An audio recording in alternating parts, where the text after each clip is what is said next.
पति की मौत के बाद मैं अकेले घर पर रहती थी। 30 साल की उम्र में ही मैं विधवा हो गई थी। 30 साल की विधवा होते हुए भी मैंने अपने बदन को काफी मेंटेन किया हुआ था। एक दिन सुबह उठकर मैं रसोई घर में चाय बना ही रही थी कि हल्की बारिश होने लगी। मैंने चाय के साथ साथ गर्मा गर्म पकौड़े भी बना दिए। इसके बाद तौलिया और नहाने के बाद बदलने वाले अंदरूनी कपड़े बाथरूम में रख दिए। चाय बनाने के बाद मैंने खिड़की बंद कर दी और टेलीविजन की आवाज तेज कर दी। मैं डांस करने लगी और मस्ती में खुद को दीवार पर लगे बड़े आईने में देखने लगी। मैंने काले रंग की नाइटी पहनी हुई थी। मैं मस्ती में डांस कर रही थी कि तभी दरवाजे की बेल बजी। मैंने टीवी की आवाज कम कर दी और एक दुपट्टा सिर पर रख लिया। मैंने दरवाजा खोला। बाहर कोरियर वाला खड़ा था। 22 साल का जवान लड़का। वह कहने लगा, कोरियर है रीना के नाम से। मुझको याद आया कि मैंने ऑनलाइन शॉपिंग साइट से अपने लिए एक सूट बुक किया था। मैं बोली, मेरा ही नाम रीना है। लड़के ने दस्तखत करने के लिए मुझे पेन दिया। पेन देते समय उसके हाथ मेरी उंगलियों को छू गए थे। मैंने एक नज़र उसकी ओर देखा और दस्तखत कर दिया।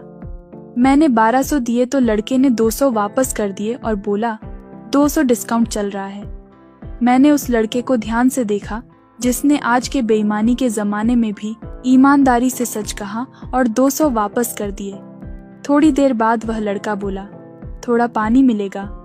मैंने पूरा दरवाज़ा खोला और बोली, तुम तो काफ़ी भीग भी गए हो, अंदर आ जाओ।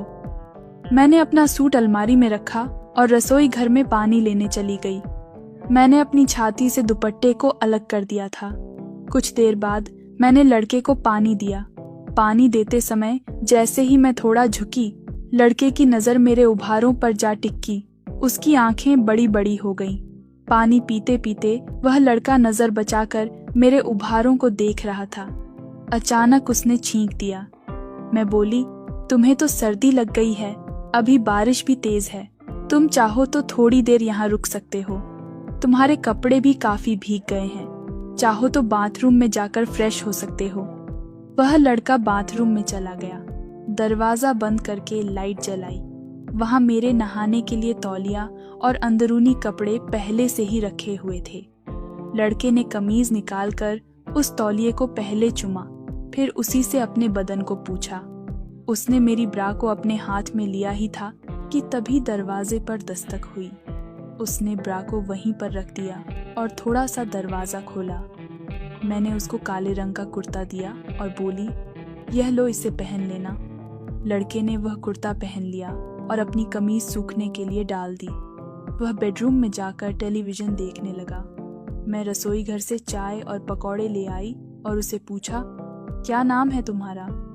लड़का बोला, अमित। उसने मुझसे पूछा, और कौन कौन रहता है आपके साथ?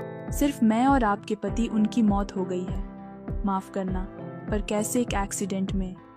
ये बताते हुए मेरी आंखें नम हो गईं। अमित ने मेरा दुख बांटने की कोशिश की और अपने बारे में बताया कि उसने ग्रेजुएशन तक पढ़ाई की है और वह यहाँ पिछले 1 साल से रह रहा है। जब उसे कोई नौकरी नहीं मिली तो उसने कोरियर कंपनी में नौकरी शुरू कर दी। हम दोनों को बात करते करते 1 घंटा हो गया था। मैं अमित को अपनी शादी की तस्वीरें दिखाने लगी। अमित बोला, तब आप किसी खूबसूरत अप्सरा से कम नहीं थी।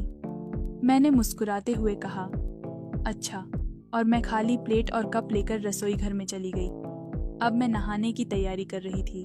अमित उस समय मेरी खूबसूरती को निहार रहा था। मैं नहाने के लिए जा रही थी कि तभी वापस बेडरूम में आ गई। अमित हैरान रह गया।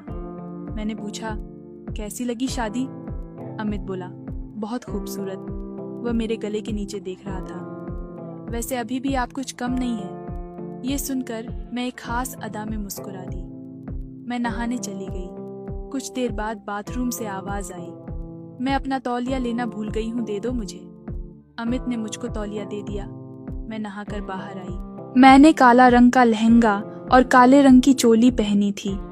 छाती पर दुपट्टा था और सिर पर तौलिया बंधा हुआ था। अमित मुझको देखकर भी अनजान बना टीवी देख रहा था। मैं आईने के सामने खड़ी थी। मैंने अपने पूरे बाल खोल दिए थे। खुले हुए बाल मेरी खूबसूरती को बढ़ा रहे थे। अमित के मन में आया कि वह चुपके से उठकर मेरी कमर पकड़कर उसे पूरी तरह दबा दे। तभी मैंने अमित की तरफ देखा। इससे अमित घबरा गया और अपनी चोर नजरों को टीवी पर लगा दिया। कुछ देर बाद में अमित के पास जाकर बैठ गई और उसे बात करने लगी। बीच बीच में अमित का हाथ मेरे हाथ को छू भी जाता था, पर मैंने बुरा नहीं माना। इससे अमित की हिम्मत बढ़ गई। अब वह जानबूझकर मेरे हाथ को छूने लगा। इसी तरह दोपहर के 1 बज गए। बारिश धीमी हो गई थी। हम दोनों खाना खाने लगे। अमित ने पूछा, आप दोबारा शादी क्यों नहीं कर लेती? मैं बोली, तुमने क्यों नहीं किया अभी तक विवाह? माँ तो कई बार जिद करती है शादी के लिए, पर मैं ही टाल देता हूँ कि अभी तक कोई लड़की पसंद नहीं आई। जब पसंद आएगी तो कर लूँगा। कैसी लड़की पसंद है तुम्हें? मैंने पूछा, वही जो आपकी तरह समझदार हो, घरेलू काम जानती हो, जो मुझे रोज गर्मा गर्म चाय और बिल्कुल जाप जैसे पकौड़े बनाकर खिला सके। मैं उसका भाव समझते हुए बोली, मैं तो तुमसे 8 साल बड़ी हूँ और विधवा भी हूँ। अमित बोला, तो क्या हुआ? और क्या तुम्हारे माता पिता मानेंगे? अरे शादी मुझे करना है या मम्मी पापा को? तुमने वो कहावत नहीं सुनी कि जब मियाँ बीवी राजी तो क्या करेगा काजी? शाम के 4 सा बज चुके थे। तभी अमित को फोन आया। उसकी मम्मी ने फोन किया था। वह बात करने के लिए रसोई घर में चला गया। मैं दीवार से कान लगाए अमित की बातें सुन रही थी। अमित ने भांप लिया था कि मैं पास ही हूँ। तभी अमित बोला, नहीं मम्मी, अब लड़की देखने की जरूरत नहीं है, मुझे एक लड़की पसंद है। यह सुनकर मैं शर्मा गई और नजरें बचाकर अमित को देखने लगी। इसके बाद अमित ने फोन काट दिया।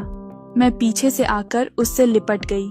अमित ने मुझे अपनी बाहों में भर लिया। तभी बारिश दोबारा शुरू हो गई। मैंने अमित को रोका। मैं बोली, अगर बुरा ना मानो तो आज ही रुक जाओ। अमित का भी मन कर रहा था मेरे साथ पूरी रात रुकने का। मैं बोली, मैं रसोई घर में सो जाती हूँ, तुम यहीं बेडरूम में सो जाओ। नहीं, मैं वहाँ सो जाऊंगा और तुम बेडरूम में सोना, क्योंकि यह घर तो तुम्हारा है, पर शादी के बाद तो तुम्हारा भी हो जाएगा। मेरे मुंह से निकल गया। यह सुनकर अमित ने मुझे गले से लगा लिया और मेरे गालों पर एक जोरदार चुंबन जड़ दिया। उसने मेरी छाती से दुपट्टा अलग कर दिया। मैं भी अमित से पूरी तरह लिपट गई। वह मुझको चूमने लगा और हम एक दूसरे में समा गए।